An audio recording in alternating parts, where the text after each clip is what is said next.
Olá, meus amigos, minhas amigas, que alegria poder conversar, rezar, estar conectado, sintonizado contigo, com suas intenções, com sua família. Muito obrigado pelas orações, pelo bom êxito do nosso retiro. Foram dias muito especiais de escuta da palavra do Senhor, de oração, de descanso, de convivência fraterna entre nós presbíteros. Muito obrigado pela sua sintonia. Obrigado também a você pela sua inscrição, pelos comentários positivos, por esse joinha, por falar nisso, né? Se você quiser, já deixa ele aqui assim no cantinho, coloca lá se você gostar desse vídeo. Também, se você puder compartilhá-lo, indicá-lo para outras pessoas, aqui nesse cantinho está a palavra inscrever-se. Você clica nela, ativa o sininho, cada novo conteúdo, novo vídeo que vamos produzindo, nova catequese, nova oração, você e eu estaremos unidos, conectados. Hoje é dia 9 de setembro e na liturgia nós rezamos o texto de Lucas 6. É a continuidade do sermão da planície, conforme Lucas, e os versículos 39 a 42. É aquela famosa parábola, uma historieta, uma comparação que Jesus, depois de falar as bem-aventuranças e os ais, que não são de ameaça, mas aquela dor profunda que o Senhor sente e o convite à conversão para você e para mim, ele diz que como é que um cego pode guiar outro cego? Não vão cair os dois? Não vão se perder, se machucar, se ferir, cair num buraco? O cego aqui não é a pessoa com deficiência, e sim aquele discípulo, aquela discípula que não entrou ainda na dinâmica do reino, que não vive a fé, que diz seguir Jesus com a boca, mas não segue Jesus com as atitudes. Esse é o cego. A cegueira da incredulidade, da falta de fé, a cegueira não dos olhos, mas do coração. A tal ponto que ele diz que o discípulo bem formado é aquele que vive como o mestre, age como o mestre, se torna semelhante ao mestre. O discípulo não é maior do que o mestre. O discípulo é aquele que olha para o seu Senhor, olha para aquele que é o seu modelo, no caso para nós aqui é Cristo, e tenta fazer na sua vida não uma cópia, mas sim colocar em prática os ensinamentos.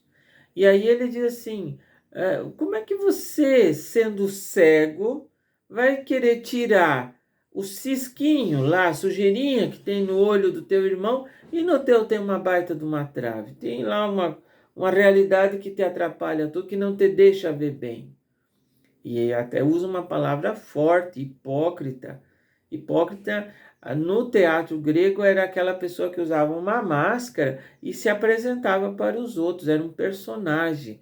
Então fazia uma encenação, vivia uma coisa e agia, atuava, apresentava outra. Hipocrisia é essa divisão. Eu vivo uma coisa e falo outra. Eu falo uma coisa e vivo outra. Ele diz que nós não podemos ser assim. Nós precisamos ter os olhos limpos, lavados na água do amor e da misericórdia.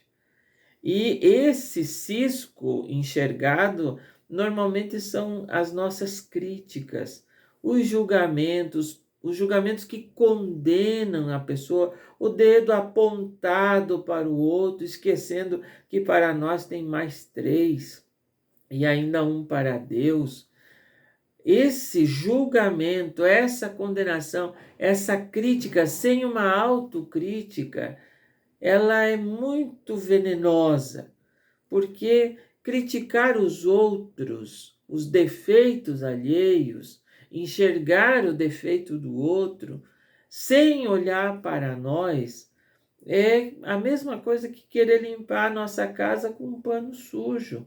Não limpa, não resolve. Pelo contrário, cria um clima terrível. Então, nós sempre temos que lembrar que ao percebermos algo de errado, de complicado, de diferente, de contrário ao caminho de Cristo na vida de um irmão, a primeira atitude, o primeiro posicionamento é olhar para a minha vida. Será que eu tenho autoridade para falar alguma coisa? Segundo, no jeito da gente falar com a pessoa, não dá a entender que somos superiores, porque não somos. Nós somos de barro tanto quanto nosso irmão é de barro.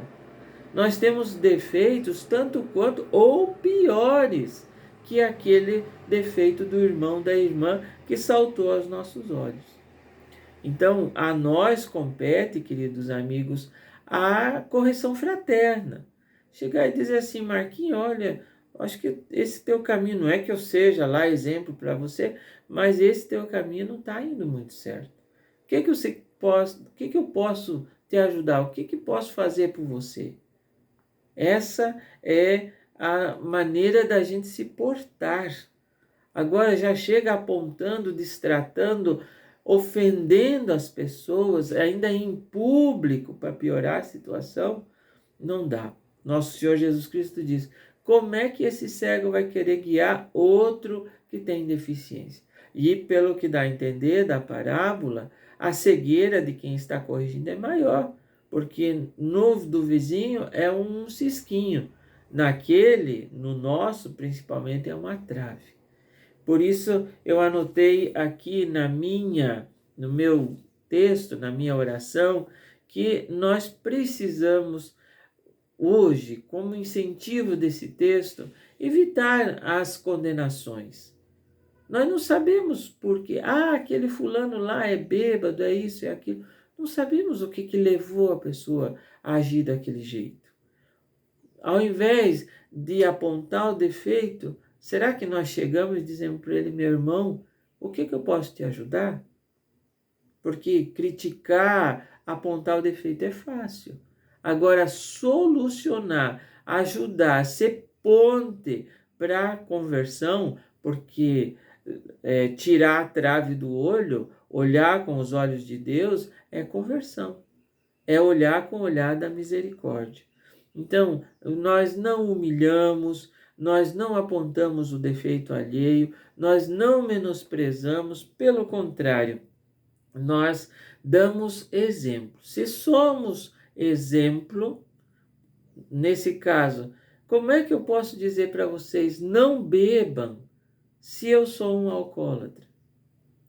Não usem cigarro se eu uso. Não dá. Faço o que eu digo, mas não faço o que eu faço, não vale mais. Por isso, meus amigos, no batismo, todos nós somos guias. Guias como pastores, não é? O batismo nos dá essa realidade muito bonita. Somos sacerdotes, profetas e pastores. E nesse pastorear está o guiar. Então, os pais guiam os filhos, os professores, os seus educandos, as autoridades deveriam ser um exemplo para os cidadãos, os presbíteros precisam ser um exemplo para os seus fiéis. Nessa caminhada, nós estamos limpando o nosso olhar, como eu disse, na água do amor e da misericórdia, e colocamos assim, então, uma briga, uma ofensa, mas sim um colírio, o colírio que cura, o colírio do amor de Deus. Obrigado a você por esses dias. Desculpem, eu estava em retiro, mas nós vamos juntos como irmãos, conectados uns com os outros, sempre em sintonia. Um grande abraço e até o nosso próximo encontro.